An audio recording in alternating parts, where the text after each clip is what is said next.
Magandang araw at magandang panahon po sa inyo.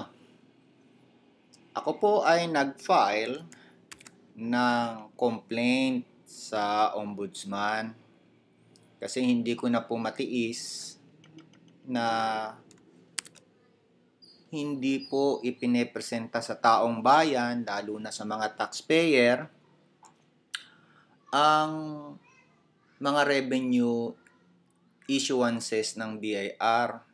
Ito po yung ipinail ko sa Ombudsman. Ayan, kung nakikita po ninyo. So, ang content po niyan, ito po, babasahin natin. Ayan. So, ipinablish ko po ito para mabasa po ng taong bayan ang nilalaman po nito.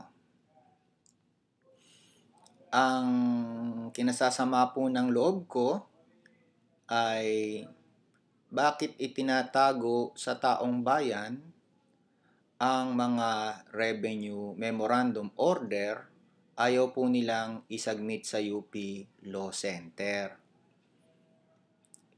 Nakapaloob po sa batas na ito po ay dapat isubmit sa UP Law Center.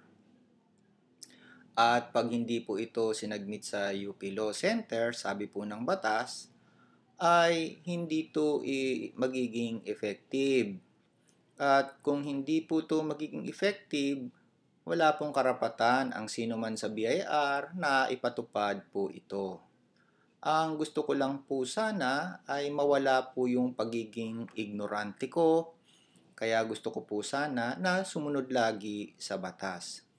Isa po sa mga modus operandi, lagi na lang po na yung batas ay nababago. Nawawalan po ng bisa sa pamamagitan po ng paggamit na tinatawag nilang internal guidelines.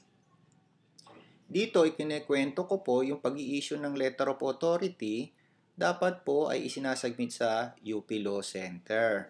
Kasi sa letter of authority, dinedelegate po ni Commissioner yung kanyang power. At since dinedelegate po niya yung power in general and in permanent basis po, dapat po yan ay ipinapile sa UP Law Center. At within 15 days, pang pinal niya sa UP Law Center, tsaka lang po ito magiging rule. Ayan po, mababasa po ninyo, dinadahan-dahan ko. Ayan. So, ito po, hanggang hindi pinapile sa UP Law Center, hindi wala pong karapatang mag-imbestiga ang mga taga-BIR dahil wala po silang karapatan. Ito po ay isinagmit ko po yung complaint ko upon the verbal instruction ng isa pong opisyal ng Ombudsman. Ayan po yung letter niya. Kasi ang kwento po dito, nire-request ko sana sa kanila na isubmit. Kaya nagpa-mediation conference po ako sa Ombudsman. Kaya lang po, para naman pong sa aking pananaw, maaring mali po ako, na ito pong BIR nagpadala ng isang tao na magre-represent daw sa office ni Commissioner at sa buong BIR at sa office po ni Deputy Commissioner Sales. Pero ang nangyari po, itong taon to, wala naman pala siyang revenue special order na nagsasabi na siya po ay magiging representative ng buong BIR. Ang inilabas po niya, yung special power of attorney na pinirmahan ni Deputy Commissioner Sales, hindi pa notaryado. Ano ba yan? Internal rules na nga, hindi pa alam. Alam po ninyo, bago po nagkaroon ng 1987 Administrative Code, meron pong Revenue Memorandum Circular 20-86. Ayan po, sinasabi po na dapat i-publish sa taong bayan ang mga revenue regulations, revenue audit memorandum order. O yung revenue audit memorandum order, hanggang ngayon hindi pa ho pinapublish yan na revenue memorandum circulars at revenue memorandum orders, para maging valid, ay pinadadala ho sa iba-ibang organisasyon at itong mga iba-ibang organisasyon na ito nakikita nyo ngayon, ang siya namang magdadala sa iba-ibang miyembro nila. At pagkatapos po yung mapadala doon, ito po ay magiging valid after 30 days. Ayan po, effectivity. Nakikita nyo po yung 2.4.